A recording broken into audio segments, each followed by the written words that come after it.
안녕하십니까. 전기기사 2과목 전력공학 2011년 1회 문제풀이를 시작하도록 하겠습니다. 여러분 1회 시험도 그렇고요. 2011년 시험 문제가 조금은 좀 어렵게 나온 편입니다. 몇 문제 어려운 것들이 좀 있어요. 전력공학은. 자, 21번부터 좀 보시겠습니다. 자, 21번은 승합기에 의하여 전압 V2에 V2가 우리 풀이를 좀 잠깐 보시면 풀이의 그림을 좀 그려놨는데요. V2가 1차 측이 되겠네요. 그죠? V2에서 VH로 승합할 때 VH가 2차 측 전압이 되는 거죠. 원하는 전압. 승합 V2보다는 VH 값이 더 높게 나오겠죠. 승합기니까. 2차 전격 전압 2차 전압 2, 자기 용량 W인 단상 승합기 공급할 수 있는 부하 용량은 어떻게 표현되는가 그랬는데요. 그림을 조금 좀 그 풀이에 나와 있는 그림을 조금 더 한 번 더 다시 그려보시면 이렇단 말이죠. 그 그림이 여기가 V의 2랍니다. 이렇게 V2고 거기에 맞는 코일이 원래 있었어요. 이렇게. 그러고 나서 원래는 어떻게 하는 거예요? 여기에 전압을 측정하면 그 전압이 얼마가 나왔었겠죠. VH라는 전압이 나왔었겠죠. 그렇지만 지금 어떻게 하는 거야? 승합기니까 여기다가 코일을 하나 더 단 겁니다. 이렇게 코일을 좀 더 추가해서 코일을 뭐 2완이라고 할까요? 이걸 2투라고 할까요? 코일을 이렇게 좀 더 추가해서 뭘 달았다는 거예요? 이렇게 승합을 해줬다는 거예요. 승합을 하면서 여기에 뭐가 나와요? VH라는 전압이 이렇게 나오더라. 자, 여기 V2라는 전압을 가하면 여기에 당연히 전류가 흐를 것이고 여기도 전류가 흐르겠죠. 전류가 이렇게 흐를 겁니다. 우리 승합기 용량은 어디서 계산되냐면 승합기 용량은 I와 E2를 곱한 값이 승합기 용량이 됩니다. E2에다가 뭐라고요? I를 곱한 게 승합기 용량이 될 거고 용량, 승합기 용량으로 따지면 그렇지만 부하 용량이다, 전원 용량이다 그러면 전원 용량, 부하 용량은 이렇게 곱해줘야지만 P1 용량이 되는 것이고요. V에다가 I를 곱했다 이거지. 이렇게 곱해야지만 뭐가 되는 거야? P2 부하 용량이 됩니다. 자, 우리는 지금 부하 용량을 계산하시오 그랬으니까 어떻게 하면 돼요? P2는 I에다가 VH를 계산하면 될 거죠. 그런데 여기에 보시면 우리 문제에서 보시면 VH를 계산하려 했고 P2 용량을 주어졌나요? P2 용량을 주어지지 않고 부하 용량 구하라 했으니까 자, 어떻게 구해야 되냐면 승합기 용량으로부터 I를 구하고 VH를 어디서부터? 요놈하고 이놈에 대항되는 코일 양 가지고 이것을 먼저 구해서 각각 집어넣어야 됩니다. 그러니까 쉬운 문제가 아니죠. 왜? 두 가지를 구해서 하나를 합성한 세 가지를 구해야 되니까 상당히 좀 어려운 문제 중에 하나입니다. 자, 그럼 여기서 P2를 구하라 그랬으니까 I를 구하면 어떻게 구하죠? 이로부터 I는 E2분의 W가 될 거고요. VH는 그럼 어떻게 구하느냐? VH는 사실 이렇게 구한 겁니다. 원래 1차 측 전압이 기준이었어요. 거기에 대응하는 전압이 뭐죠? E1이라는 코일 양이었어요. E1이라는 코일 양이었고 뭘 구하라 그랬어? VH 전압을 구하라 그랬으니 VH 전압은 E1과 E2의 플러스된 값이죠. E1과 E2의 플러스된 값입니다. 그렇죠? 그러면 여기서 VH를 구하시오 그랬으니까 V2를 넘겨주면 어떻게 나오나요? 이렇게 나오나요? E1과 E1을 나누면 1이다. 플러스 E1분의 E2에 여기에 뭐가 곱해진다? V2가 곱해졌을 겁니다. 자, 이렇게 곱해져야 맞는데 우리 VH 값을 그냥 줬죠? 사실은 이걸 그냥 줬으니까 그대로 넣어주면 어떻게 되는 거야? 여기다가 우리 승합기 용량 P2는, 부하 용량 P2는 이렇게 계산되겠네. I를 계산함 E2에다가 W 곱하기 VH로 표시하면 되겠네요. 사실은 요건 안 구해도 되네, 그죠? VH를 구해서 넣어라 소리가 아니라 그냥 보기를 보니까 보기가 어떻게 되어 있어요? 한 번만 구해서 I 값을 구해서 집어넣어주면 되겠네. 그래서 P2 용량은 1번에 보니까 답이 있네요. 이제 1번에 2분의 VH의 W다 이렇게 주어졌네요. 좋습니다. 22번으로 가겠습니다. 페란티 효과의 발생 원인은 페란티가 뭐예요? 송전단 전압 VS보다 수전단 전압 VR측이 높아지는 현상을 페란티라고 그러죠. 이 페란티 효과의 발생 원인은 뭐냐 그랬는데 뭐예요? 장거리 송전선로의 장거리다. 선로가 장거리다. 얘가 무부하다. 부하가 없다. 야간 경부하다. 이럴 때 뭐예요? 얘가 송전단 전압이 수전단 전압이 송전단 전압보다 높아지는 현상을 페란티 현상이라고 그러죠. 왜? 뭐 때문에? 부하를 사용하지 않으니까 장거리 선로에서 C가 충전되고 있는 거죠. 어디하고? 대지하고 이렇게 계속해서 충전이 되고 있죠. 그래서 대지와 충전되는 선로의 정전 용량 때문에 그렇다. 그래서 답 몇 번에 있어요? 3번에 있네요. 자, 23번으로 갑니다. 23번. 발전기나 변압기의 내부 고장 음실에 사용되는 계전기는 그랬어요. 가장 많이 사용되는 계전기는 그랬는데 우리 풀이를 좀 참고하시고요. 이렇게 되어 있네요. 풀이에 어떻게 되어 있냐면 세로다 좀 그려놨는데 전 가로다 좀 하겠습니다. 이렇게 변압기가 있고 변압기에 1차 측과 2차 측에 CT를 연결한 다음 뭐 한 거예요? 얘네들을 CT를 이렇게 접속을 해줬습니다. 가운데 뭐가 있어요? 오퍼레이팅 코일, 동작 코일이라고 되어 있고 좌측과 우측에 뭐가 있어요? 이렇게 RC라 해서 억제 코일이 있죠? 레지스터 코일이 있습니다. 이렇게 코일이 달려있는데 뭐예요 이게? 내부에 고장이 발생을 하면 원래 전류 방향은 어떻게 되어 있어요? 이렇게 흐르는 것이 CT에는 이렇게 전류의 방향이 반대로 유기됩니다. 반대로 유기돼서 원래는 이렇게 전류가 흐르던 것이 얘가 어떻게 되는 거야? 내부 고장이 되면서 전류의 방향이 이렇게 바뀌죠? 전류의 방향이 어떻게 바뀌죠? 이렇게 바뀌죠. 전류의 방향이 이렇게 바뀝니다. 그럼 CT 전류도 어떻게 되겠어? 반대로 유기된다 그랬으니까 이쪽은 맞고요. 이쪽은 어떻게 되겠어요? 이렇게 거꾸로 유기되면서 전류의 방향이 이제는 서로 뭐 했어요? 만나면서 어떻게 되는 거야? 이렇게 차만큼 어디에 생기는 거예요? 오퍼레이팅 코일에 전류가 흐르겠죠. 그래서 디퍼런셜 릴레이다. 그래서 차동 계정기다 그래요. 근데 예를 들어서 이게 외부에 고장이 발생을 하면 CT는 뭐로 만들어졌지? 철심에다가 뭘 감은 거예요? 코일을 감아놓은 거죠. 그래서 얘는 포화가 됩니다. 우리 무부하 포화곡선이다. 부하 포화곡선을 그려보시면 알겠지만 얘는 철심이라는 놈은 전류를 어느 일정 값 이상으로 흘려주면 전압이 더 상승되지 못하고 포화되는 현상이 생기기 때문에 그것에 비율을 높여준 무슨 차동 계정기 사용해요? 비율 차동 계정기를 사용하죠. 네, 다음 몇 번? 2번에 있네요. 2번. 자, 다음 24번으로 가겠습니다.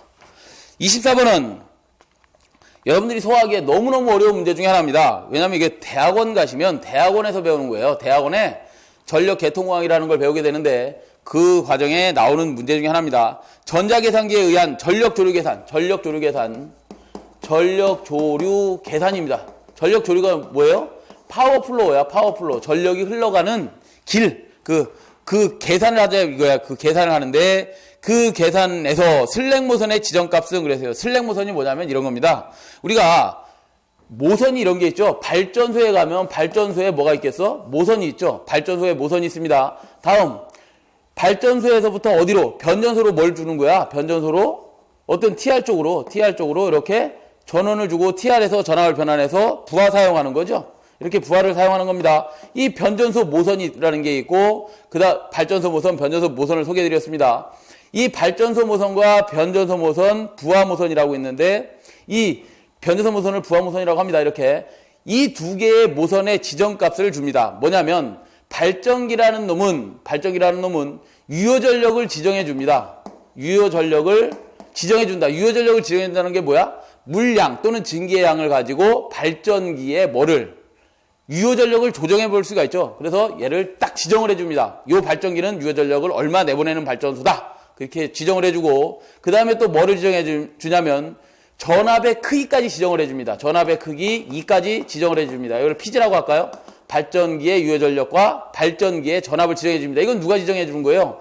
계좌 측에서 나오는 계좌의 양 갖고 지정을 해줄 수가 있죠. 전압의 크기를 지정해 줄 수가 있습니다. 부하 모선에서도 뭘 지정해 주느냐? 변전소에서도 유효전력과 무효전력을 지정해 줍니다. 유효전력과 무효전력을 크기를 얼마로 해라. 네 변전소는 유효전력을 얼마 만들고 무효전력을 얼마 만들어라고 뭐 부하모선이라 그랬으니까 PR 뭐 QR이라 할까요? 이렇게 지정을 해 줍니다. 자, 그러면 모든 발전소의 유효전력과 무효전력, 전압과 유효전력을 다 지정해 줘 버리면 이 선로에 흐르는 손실까지도 딱 지정을 해 줘 버리는 거 아니야? 그러면 손실이 당연히 생길 텐데 그 손실까지 지정해 준다? 이거 말도 안 되는 거죠. 그래서 가장 큰 병렬로 다 당연히 연결되어 있는 발전기 중에서 가장 큰 발전소의 모선을 너는 유효전력과 전압의 크기를 지정하지 않을 테니까 나머지 손실들까지 네가 다 흡수해라. 이런 의미로다 우리나라에서 가장 큰 발전소 한 군데를 뭐로 정해놨다? 기준모선으로 정해놓습니다. 나를 기준으로 전력 손실은 내가 다 흡수할게. 이렇게 기준모선을 다 정해놨는데 얘를 우리는 기준모선 또는 슬랙모선이라고도 합니다. 또는 스윙모선이라고도 해요. 스윙모선이라고도 합니다. 이렇게 세 가지로 정해놓고 기준모선, 슬랙모선, 스윙모선을 정해놓고 손실을 뭐한다?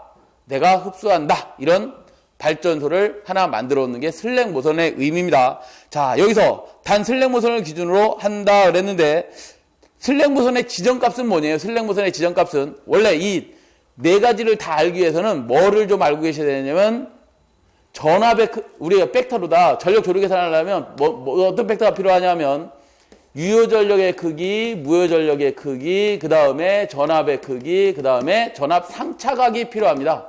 전압 상차각 네 가지를 알고 있어야 되는데 그 네 가지 중에 뭐를 지정해놨어요? 저쪽에 다른 모선에서는 유효 전력과 뭐를 전압의 크기를 정해놨고 얘 나머지들은 뭐를 해놓은 거야? 미지값으로 해놓은 거죠. 그 미지값으로 해놨는데 슬랭 모선에서는 뭐를 기준으로 한다고? 뭐를 저기로 하는 거야? 모선 전압의 크기와 모선 전압의 크기와 전압의 모선 위상을 뭘로 정해놓냐면 얘를 우리는 슬랭 모선에서 지정값으로 지정을 합니다. 그래서 얘를 다 해보시면 몇 번에 있나요? 모선 전압의 크기와 모선 전압의 위상을 정해놓는다. 답 4번에 있네요. 그죠? 4번에. 요 4번에 보면 4번에는 이렇게 돼 있죠. 전압의 크기와 전압의 위상각을 우리 슬랭 모선에서 기준으로 정해놓습니다.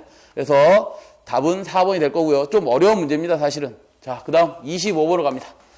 25번은 직접 접지 방식에 대한 설명 중 틀린 것은 그랬는데요. 직접 접지 방식에서 틀린 것은 직접 접지가 뭐예요? Y결선한 다음 직접 접지를 했는데 이 방식에서 틀린 걸 찾으랍니다. 자, 1번부터 같이 좀 보죠. 애자 및 기기의 절연 수준이 저감이 가능하다. 맞나요? 왜 그러지? 일선이 고장나더라도 한선이 고장나더라도 나머지 건전한 상의 전이 상승이 가장 작죠. 얼마로 작지? 1.3배로 가장 작죠. 건전한 상의 전이 상승이 작더라 이거야. 그래서 절연 수준을 너무 높일 필요는 없더라.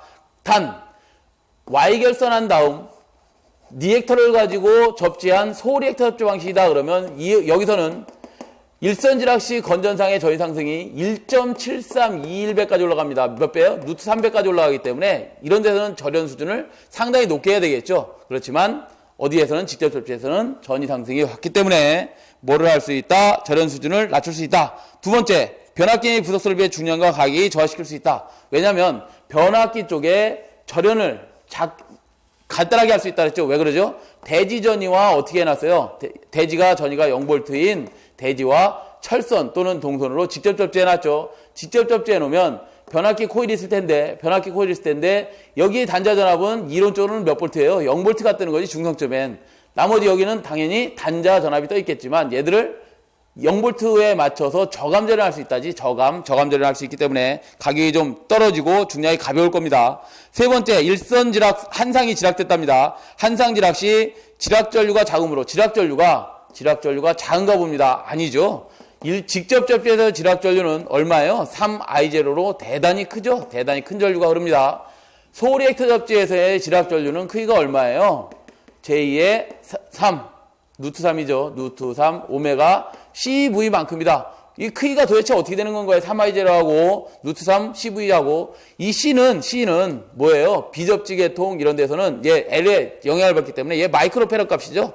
마이크로페러 값이라 얘는 얼마다? 10의 마이너스 6이다. 대단히 작은 값이다. 대단히 작기 때문에 우리 소리액터에서는 그냥 송전이 가능도 하더라. 지락이 생겼더라도. 그렇지만 직접 접지에서는 대단히 큰 전류가 흐르기 때문에 중성점에 지락 계정기 OCGR이라든가 이런 것들을 설치해서 어떻게 해야 되는 거야? 지락 고장을 빨리 제거해야 되겠죠. 그래서 답은 보호계정기 동작은 확실한데 지락 전류가 크기 때문에 보호계정기 동작이 확실한 거죠. 그래서 답은 3번이 되겠네요. 자, 그 다음 26번으로 가겠습니다. 공장이나 빌딩에서 전압을 220에서 380V로 승합했답니다. 26번은 220에서 380V로 승합을 했답니다. 이 승합의 이유로 가장 타당한 것은 그랬어요. 승합 이유로 가장 타당한 것은 그랬는데 우리 전력 손실을 한번 보자. 전력 손실은 뭐예요? 3상이다 그러면 3 I자승 R에서 얘 계산하면 3에다가 I는 뭐예요? 루트 3 V 코사인 세타분의 P의 자승의 R이 되겠죠. 얘는 어떻게 나와? 자승치하면 서로 지워지니까 V자승 코사인 자승 세타분의 P자승의 R이 나오죠. 뭐예요? 결국은 전압을 조금만 승합해 주더라도 전력 손실이 확실하게 경감되는 방식이죠. 그래서 전압을 승합해 주고 있더라. 답이 몇 번에 있어요? 전력 손실이 경감된다. 3번. 자, 27번으로 갈까요? 직류 이선식 대비 전선 한 가닥당의 송전 전력이 최대가 되는 전송 방식을 찾으시오 그랬어요. 단상 이선식을 기준으로 단 선간전압, 전송 전력, 역률 및 전송 거리가 같고 중성선은 전력선과 동일한 굵기며 전선은 같은 재료를 사용하고 교류 방식에서 코사인 세타는 1로 한다 그랬는데 직류 이선식이 뭐예요? 단상 이선, 직류 이선 똑같은 거죠? 역률이 1이니까 직류 이선이죠. 자, 직류 이선식의 대비 전선 한 가닥당의 최대 전력은 어떻게 되느냐 그랬어요. 자, 그러면 27번은 이렇게 해야 되겠네. 직류 이선식이다 그러면 뭐예요? 역률이 1인 뭐예요? 이때의 P는 뭐가 되겠어? VI가 되나요? VI 코사인 세타지 원래는 교류에서는. 근데 VI 역률이 1이었다. 직류 이선식은 전선이 몇 가닥이에요? 두 가닥이니까 2로 나눠지면 걔가 뭐가 되는 거야? 한 가닥당의 전력이 나오는 거죠. 이것을 누구하고 비교해보라 했어? 각 보기에 나와 있는 값들하고 비교를 한번 해보랍니다. 다 비교할 수는 없고요. 3번이 답이 됩니다. 우선 답이 되는데 3번에 보시면 삼상 삼선식하고 비교하시면 이렇습니다. 단상에 대한 P의 삼상 삼선을 비교하라 그랬잖아요. 그죠? 삼상 삼선을 이선이라고 하자. 단상 이선, 직류 방식의 단상 이선이라고 비교한다면 이렇게 하라는 거 아니야? 2분의 VI분의 삼상에서는 선을 몇 가닥 사용하는 거예요? 세 가닥이고 전력량은 어떻게 돼? 루트 3의 VI가 되겠죠. 서로 이거 법문으로 풀면 VI 지워지나요? 그러면 3분의 뭐가 남아요? 2 루트 3이 남겠죠. 이거 계산기 누르시면 1.15배가 나올 겁니다. 그래서 얘가 가장 전송 전력이 큰 방식이 삼상 삼선식이 됩니다. 답 몇 번 있어요? 3번에 있다고 말씀드렸어요. 자, 그 다음 뒤에 표가 풀이해 보니까 27번은 풀이해 보니까 그걸 전부 다 표기해 놨네요. 그죠? 그래서 115%로 나타나 있습니다.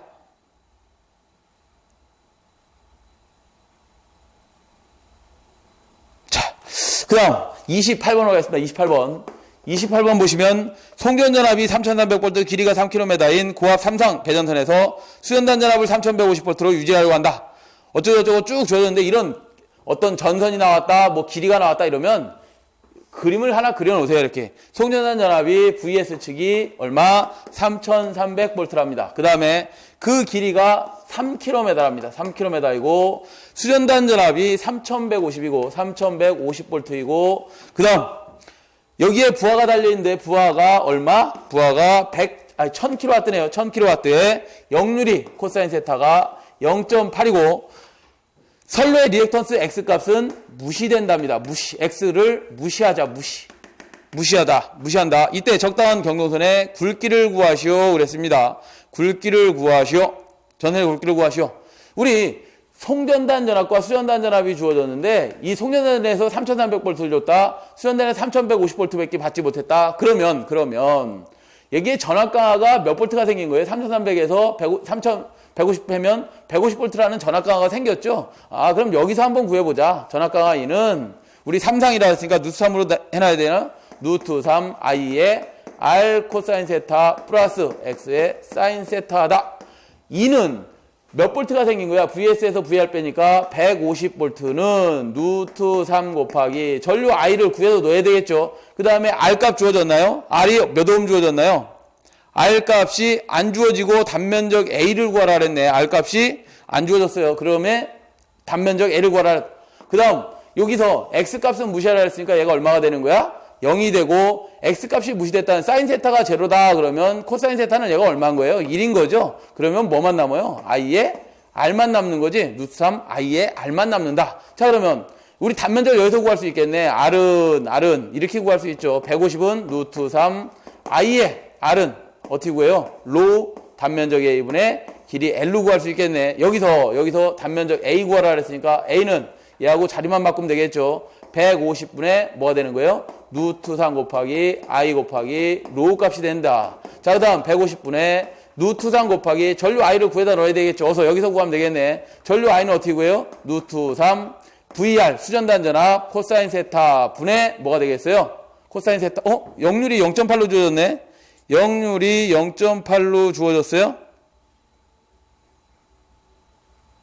자, 잠시만요. 죄송합니다.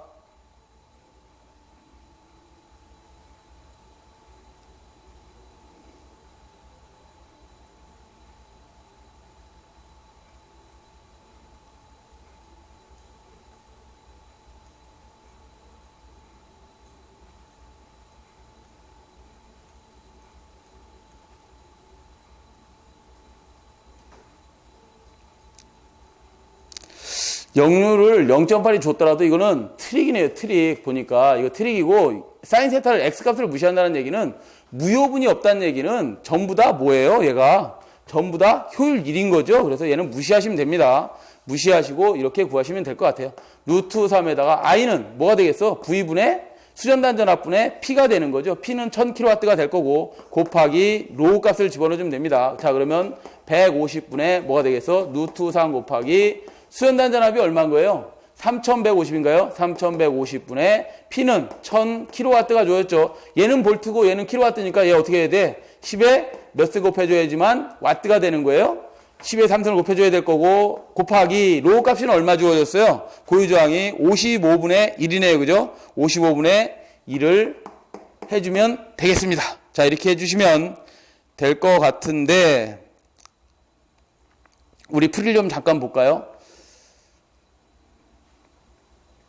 3150이 밑으로 내려오고 150 밑으로 내려와 있고 55가 밑으로 내려오고 1000에 10의 3승. 아, 여기 전류 I 값이 여기가 잘못됐네요. 여기가 루트 3 V분의 P가 돼야 되죠. 루트 3 V분의 P로다고 계산하시면 이거 지워주면 계산이 맞겠네요. 자, 이렇게 하고 우리가 지금 보시면 저기에 길이가 총 길이가 주어졌으니까 총 길이를 어떻게 해줘야 돼? 여기다가 총 길이를 또 곱해줘야 되겠죠. 여기가 뭐가 들어가야 되지? 루트 3 주어졌으니까 이 루트 3은 없어지는 거죠. 루트 3은 없어지고 총 길이가 들어가야 되겠네. 총 길이가 몇 킬로 주었어요? 3kg니까 3을 곱해주면 될 것 같죠? 이제 이렇게 하시면 답이 나오겠네요. 얘가 얼마? 115 스퀘어가 나온답니다. 제곱미리가 나오겠네요. 예, 죄송합니다. 조금 헤맸습니다. 저도. 자, 2번, 답은 2번. 자, 29번으로 가겠습니다. 회전 속도의 변화에 따라서 자동적으로 유량을 가압하는 것은 그랬는데요. 무슨 소리냐면 우리가 이런 발전단이 있습니다. 발전기가 있고 발전기를 통해서 어떤 부하를 이렇게 사용하고 있는데 이 부하의 변화에 따라서 유효전력의 변화가 생기겠죠. 유효전력의 출력, 우리가 사용하는 부하의 출력의 변화가 생길 텐데 그 출력을 예를 들어서 CT나 어떤 PT를 이용해서 검출을 합니다. 그 검출한 양을 가지고 조속기를 유효전력이 부족하구나 또는 유효전력이 남아도는구나 그러면 그걸 누가 조정을 해요? 조속기 가지고 조정을 해서 조속기가 그 속도를 조정함으로써 그 신호를 누구한테 주는 거야? 원동기 1차에 들어가는 밸브가 있을 거 아니야. 원동기 1차에 들어가는 밸브에다가 신호를 주고 원동기를 이렇게 돌려주는 거죠. 그래야 원동기가 돌고 이게 터바인이 아니야. 터빈이 돌고 거기에 발전기의 출력을 조정해 주는 거죠. 얘가 누구야? 그래서 조속기가 되죠. 조속기. 답은 4번이 됩니다. 자, 다음 30번으로 가죠. 30번은 SF6 가스. 시험에 아주 잘 나오죠. SF6 가스. SF6 가스에 대한 설명으로 옳지 않은 것을 찾으시려고 그랬는데 SF6 가스는 소호 능력이 공기에 비해서 몇 배예요? 100에서 약 200배쯤 되고요. 소호 능력이라는 게 뭐야? 아크를 꺼버리는 능력이죠. 그 다음에 절연 내력이라고 하죠. 절연 내력은 공기의 몇 배? 3배에서 4배쯤 됩니다. 그 다음 얘는 무치, 냄새도 없고 색깔도 없고 무해하다 이 말이에요. 무해, 사람한테 독성도 없다. 그 다음에 얘를 가스를 가지고 GIS나 GIB에 이런 데 설치하고 어떤 차단기에 동작하면 얘는 소음이 대단히 적습니다. 소음이 적다. 이런 정도의 특징을 좀 알고 계시고 문제를 풀면 1번 공기에 비하여 소호 능력이 100배 정도이다. 예, 100에서 200배 정도 됩니다. 2번 절연 거리를 적게 할 수 있어 차단기 전체를 소형 경량화할 수 있다. 맞고요. 3번 SF6 가스를 이용한 것으로서 독성이 있지 않습니다. 그죠? 무해하다 그랬죠? 네, 답은 3번이 되겠네요. 3번. 자, 그 다음 31번으로 가겠습니다. 31번은 증기압, 증기온도 및 진공도가 일정할 때 추기할 때는 추기하지 않을 때보다 단위 발전장당 증기 소비량과 연료 소비량은 어떻게 변하는가 그랬는데 무슨 소리냐면 이런 거죠. 예를 들어서 이런 겁니다. 보일러에서 불을 떼서 불을 왜 떼는 거야? 물이 보일러 맨 위에 보면 뭐가 있냐면 드럼 장치가 있고 거기에 물이 이렇게 순환하는 수관관이 있겠죠. 그래서 이 수관관을 통해서 보일러에서 불을 떼주면 그 물이 뭐가 되는 거야? 증기가 됩니다. 이 증기가 돼서 여기는 물이 고여있고 이 드럼이라는 장치에 기수분리기 장치죠. 그래서 증기가 들어간 다음 그 증기 2차 측으로부터 과열기를 통해서 다시 또 더 과열을 해주고 그 증기를 어디다 보내주는 거예요? 일을 하는 터빈에다 이렇게 보내주죠. 스팀 터빈에다 보내주고 스팀 터빈 축에 발전기를 설치했을 겁니다. 이렇게 설치하고 여기서 일부를 추기하겠다 이 말이야. 증기 일부를, 증기가 나무 들어가니까 그 증기 일부를 추기해서 어떻게 한다고? 급수를 가열한답니다. 급수를 가열하여 그 물을 다시 누구한테 보내주는 거예요? 보일러수로 다시 보내주는 거죠. 이게 우리가 얘기하는 축입니다. 축이. 여기엔 당연히 복수기가 있을 거고. 이렇게 되는 거 추기하면 어떠냐? 추기할 때는 추기하지 않을 때보다 단위 발전량당 증기 소비량은 어떻게 되고, 당연히 증기는 많이 소비될 거고, 그 다음에 연료의 소비량은 어떻게 되겠어요? 당연히 차가운 물 들어가던 걸 뜨거운 물 들여보내니까 연료량은 줄어들겠지. 답 몇 번에 있어요? 2번에 보니까 연료 소비량은 증가하고, 그 다음에 연료 소비량은 증가하고, 증기 소비량은 증가하고 연료 소비량은 감소한다. 답 2번이죠. 증기의 소비량은 어떻게 됐어요? 증가할 것이고, 왜? 추기해내니까. 그 다음에 연료 소비량은 당연히 저감될 것이다. 감소될 것이다. 답은 2번이 되겠네요. 32번으로 갑니다. 이상전압에 대한 방어장치로서 거리가 먼 것은 그랬는데요. 이상전압에는 뭐가 있죠? 크게 이상전압에는 외부 이상전압이 있고 내부 이상전압이 있죠. 외부 이상전압은 직경내와 유도례가 있습니다. 유도례가 있고, 내부 이상전압에는 뭐가 있는 거예요? 우리가 스위치를 온, 오프 할 때 뭐가 나와? 아크가 나오죠? 그걸 서지라고 하죠. 개폐 서지에 의한 이상전압, 개폐 서지 이상전압이 있을 거고, 그 다음에 어떤 내부, 그러니까 선로의 내부에 고장이 발생을 했다. 그러면 고장 시에 의한 이상전압이 생길 거죠. 그걸 우리는 뭐라고 하냐면 지속적으로 생기는 이상전압, 지속성 이상전압이라고 합니다. 이상전압이라고 합니다. 자, 문제로 들어가셔서 이상전압에 대한 방어장치가 거리가 먼 것은 그랬는데 1번에 보시면 피레기를 설치한다. 직경내에 대한 대책이 되겠죠. 1번 피레기는 직경내에 대한 대책이 될 거고요. 3번 보시면 내부 이상전압에 의한 개폐서지 전압. 얘가 뭐가 되냐면 3번이 될 겁니다. 개폐서지를 서지 흡수기로 제거합니다. 자, 그 다음에 외부 이상전압 직경내에 대해서는 다시 가공지선도 뭐예요? 직경내를 누구로부터? 뇌로부터 송전선을 보호하려고 달아주는 게 가공지선이죠. 2번은 뭐예요? 방전 코일은. 2번은 답이 뭐예요? 2번은 얘는 DC 코일이라고 그러죠. 방전 코일, 디스차지 코일이라고 해서 우리 콘덴서에 뭐를? 잔류 전하를 방전할 때 사용하는 거죠. 이상전압하고는 관계가 없다. 그래서 답은 2번이 되겠네요. 33번으로 가죠. 33번. 삼상 154kV 송전선의 일반 회로 정수가 A, B, C, D이다. 무부하시의 밑줄. 송전단에 154kV가 했을 때 수전단 전압은 몇 kV인가 그랬어요. 자, 우리 무부하라는 얘기는 무부하다 그러면 선로가 이렇게 예를 들어 단상이 있다. 여기에 부하가 없답니다. 부하가 없어요. 이렇게 부하를 원래 걸어 썼었는데 무부하가 됐답니다. 이 무부하가 되면 개방돼 있으면 여기 전류 흘러요, 안 흘러요? 그렇죠, 안 흐르죠. IR은 결국 제로란 얘기야. IR은 제로인 상태에서 뭘 구하라 그랬어? A, B, C, D 4단자 정수를 주어지고 수전단의 전압을 구하라 그랬죠. 우리 A, B, C 4단자 정수를 왜 주어지는 거예요? A, B, C, D가 뭐예요? A는 전압비, B는 임피던스 B, C는 뭐예요? 어드민턴스 B, D는 전류비죠. A, B, C, D를 알므로써 뭐를 구할 수 있어? 송전단의 전압, 송전단 측의 전류 크기를 알 수 있죠. ES는 A의 ER 플러스 B의 IR이고요. 그 다음에 IS는 C의 ER 플러스 D의 IR이죠. 이렇게 구하죠. 그래서 여기서 뭘 구하라 그랬어? 수전단 전압 구하라 그랬으니까 뭐 IS에서 CER, ES에서 AER 중에서 구하면 되겠네. 그럼 얘들은 어떻게 하느냐? 얘들은 수전단이 무부하 상태다 그러면 IR이 제로가 있으니까 얘들 값은 제로가 되겠죠. 자, 그러면 우리가 뭐가 주어졌네? 전압 가지고 뭘 구할 수가 있나? 어디서 구할 수 있어요? 여기서 구할 수 있겠네. 우리 A라는 수전단 전압을 구하시오 그랬으니까 ER은 A분의 뭐가 돼? A가 넘어가면서 ES가 되겠죠. 자, 그러면 A 값이 주어졌어요. A 값이 얼마라고 주어졌습니까? 0.9라고 주어졌네요. 문제에서 0.9분의 ES 주어졌어요? 안 주어졌어요? 송전단 전압 ES가 154kV라고 주어졌죠? 그러면 154kV니까 얘 나누면 170 정도 나오겠는데 171kV랍니다. 아시겠죠? 이렇게 구하시면 된다. 어디서 구한다? 무부하시다. 그럼 IR을 제로로 놓고 여기서 구하시면 되겠네요. 여기서. A는 주어졌으니까 이 R을 구하면 어떻게 하면 돼? A를 반대쪽으로 넘기면 되겠네요. 그죠? 네, 좋습니다. 다음 몇 번에 있어요? 4번에 있습니다.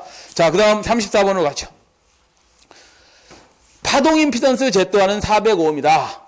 가공선로에 파동 임피던스 55인 케이블을 접속했답니다.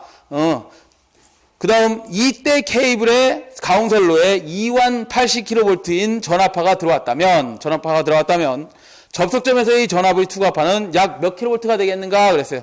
이런 얘기죠. 34번은 자, 선로가 이렇게 있답니다. 변이점이 있는데 거기에 케이블이 접속되어 있답니다. 이렇게 케이블이 접속되어 있는데 각각의 임피던스가 Z1이라고 한다면 가공선은 얼마? 405ohm이고요. 그 다음에 Z2인 케이블은 55ohm이랍니다.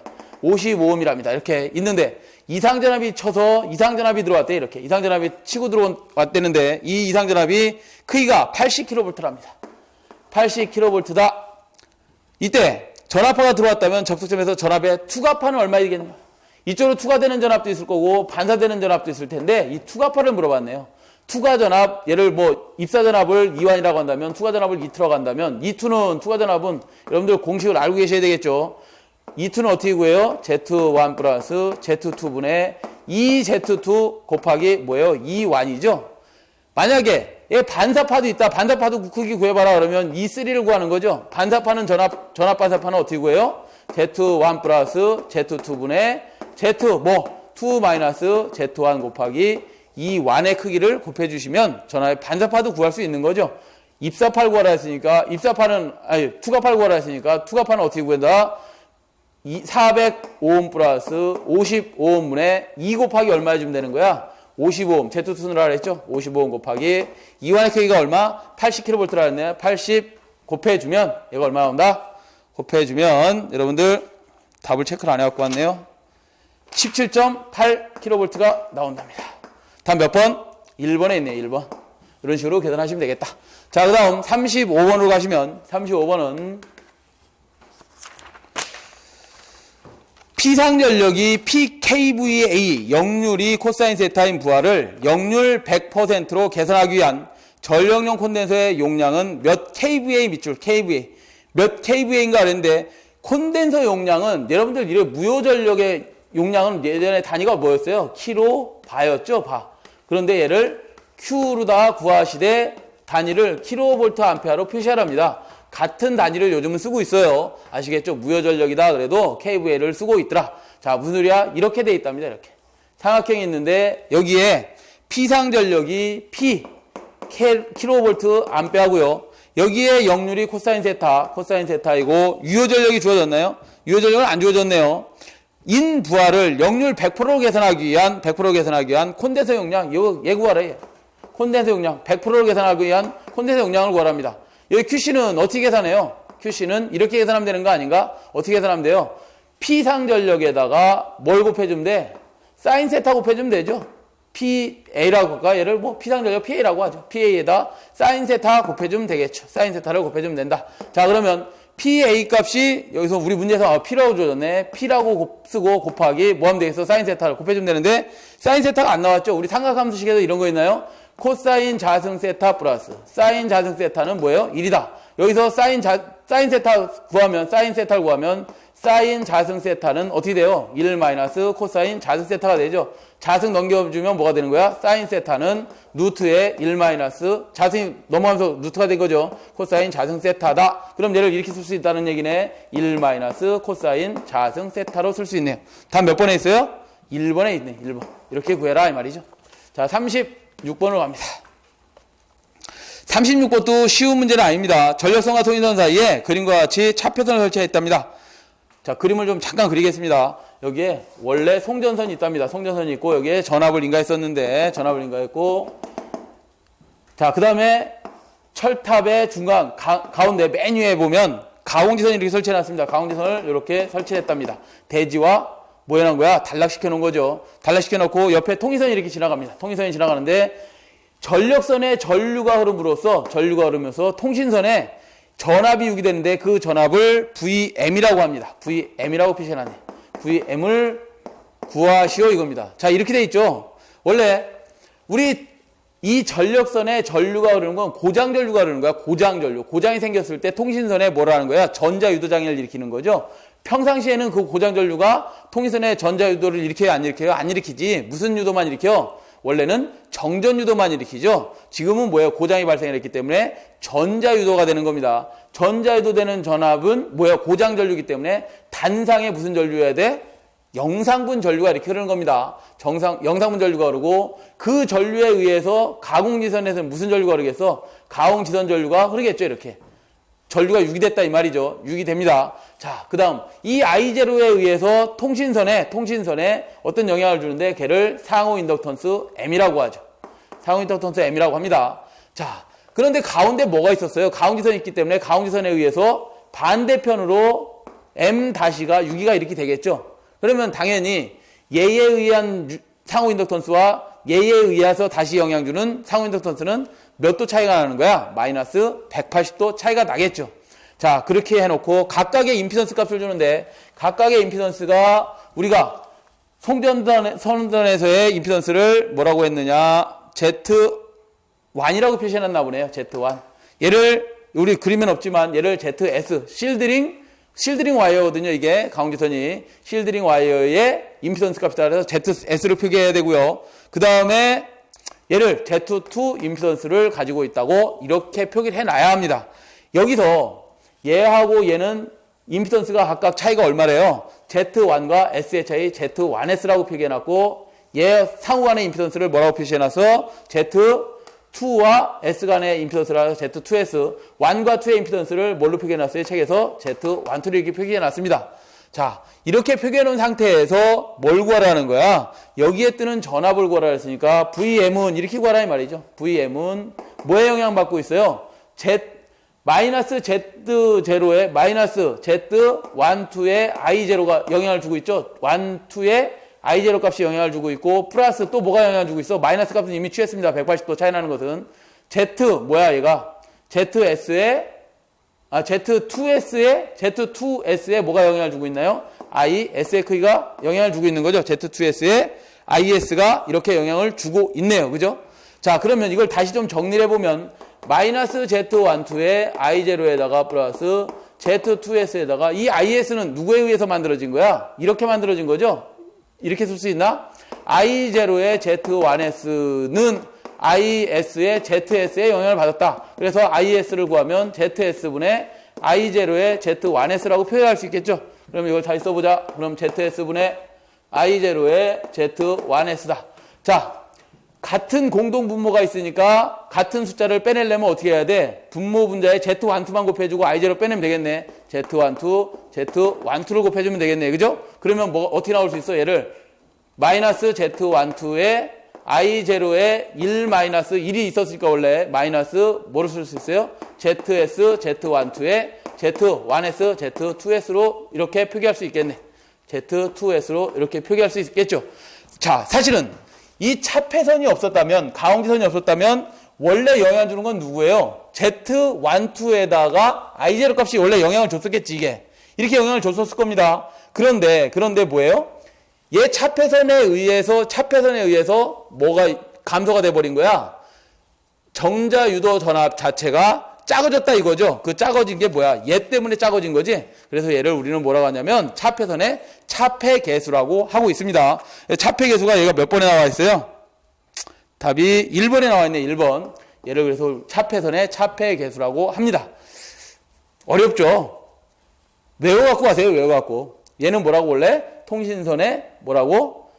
차폐선이 없을 때에 영향 주는 전자유도 전압의 크기였어. 근데 누가 생김으로써? 차폐선이 생김으로써 이만큼 뭐가 되는 거야? 감소가 돼버리는 거야. 아시겠죠? 그래서 얘를 차폐선의 차폐계수라 그래서 요 놈을 외우시라 이 말이에요. 요 놈을 외우십니다. 아시겠죠?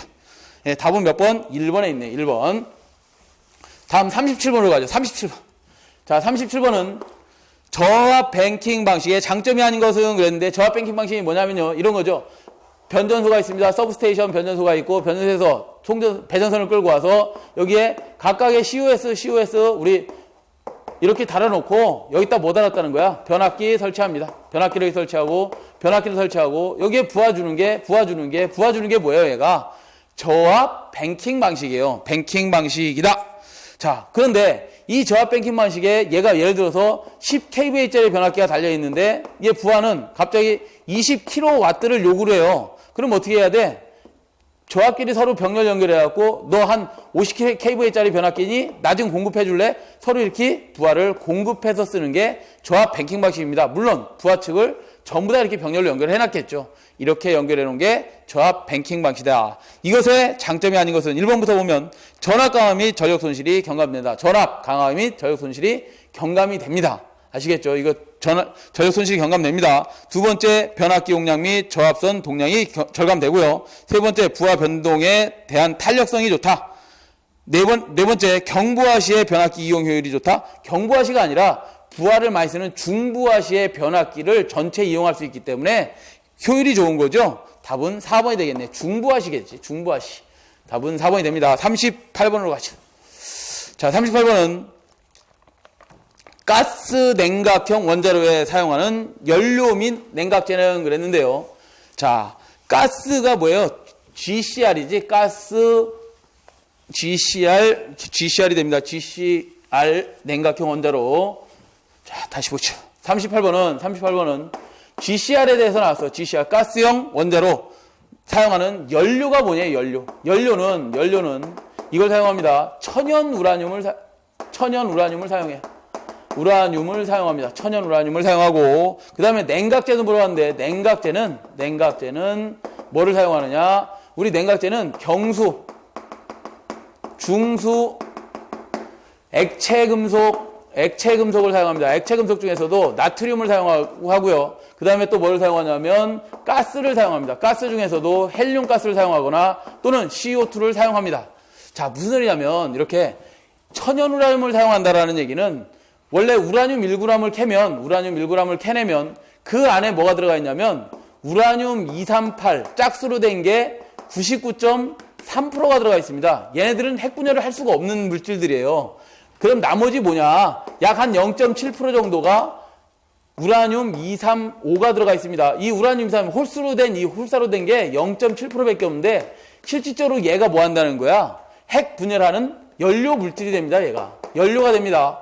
그럼 얘만 가지고 사용할 것이냐, 얘만 0.7%밖에 없는 얘만 가지고 그냥 연료로 사용할 것이냐, 아니면 월락 양이 적으니까 얘들을 농축해서 사용할 것이냐, 이거예요. 근데 우리 GCR이라든가 PHWR이라고 있습니다. PHWR 얘는 뭐예요? 가압 중소형 원자로 같은 데서는 천연 우라늄을 그냥 사용하고 있고요. 얘 0.7g밖에 안 되는 우라늄 235를 농축해서 사용하는 가스가 데가 있습니다. 그게 뭐냐면 BWR 방식하고 PWR 방식에서는 연료를 뭘 사용해요? 연료를 농축해서 사용하는 농축 우라늄을 사용하고 있습니다. 아시겠죠? 뭐 냉각제는 다 똑같고요. 어차피 냉각제는 GCR, PHWR이나 PWR, BWR이나 전부 다 냉각제는 같은 걸 사용하고 있더라. 이 정도만 알아두시면 되겠습니다. 다음 몇 번?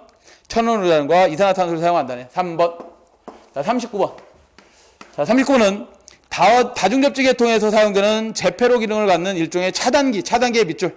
차단기로서 과부하 또는 고장 전류가 흐르면 순시 동작하고 일정 시간 후에는 자동적으로 제페로하는 보호 개전 기능을 그랬는데, 자, 우리 변전소 서브스테이션이 있으면 변전소 내에 변압기가 있을 거고 모선이 설치되어 있을 거 아니에요? 이 모선에 뭐가 있겠어? 당연히 차단기 CB라는 게 있죠. CB가 있고 뭐 그 앞에 또 뭐가 달려있겠어? 변압기라는 게 달려있고, 얘서부터 이 모선으로부터 회선들을 이렇게 쭉 끌고 나가겠죠. 삼성남도에 따르면 회선들을 이렇게 끌고 나갈 겁니다. 이 회선을 끌고 나갈 때 회선의 맨 앞에 배전선로를 보여야 되는데 거기 부하가 있는 대하고 가운데 뭘 설치하는 거야? 니크로저를 설치하고 그 다음에 섹셔널 라이저를 설치하고 그 다음에 라인 퓨즈인 COS를 설치합니다. 이렇게 COS를 설치하는데 이 순서가 어떻게 되어 있느냐, 잘못되어 있느냐, 잘 됐느냐, 이런 문제를 물어보는 문제가 있고요. 그 다음에 여기서 어떤 차단 기능을 갖는 문제가 있는 게 어떤 거냐, 뭐 차단 기능을 갖고 있는 건 어떤 거냐, 이런 문제를 물어보는 게 두 가지 종류로 나옵니다. 그 중에서 차단 기능이 있는 걸 물어봤네요.